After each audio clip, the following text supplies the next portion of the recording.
ngi nii yoonu Njaaréen bi lañ jaar jóge Poroxaan oto bi nag oto kees la ku ko xam nga woote ci parce que oto bi ji ci nekkoon ñëpp yàlla jël na leen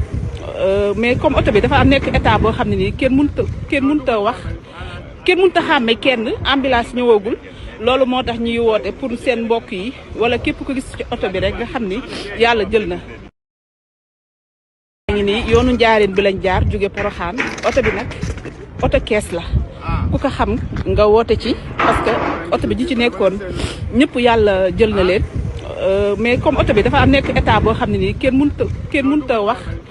kenn mënut a xàmme kenn ambulance ñëwagul loolu moo tax ñuy woote pour seen mbokk yi wala képp ko gis ci oto bi rek nga xam ni yàlla jël na. waaw lii di accident bu métti la accident bu métti ci péage bi waaye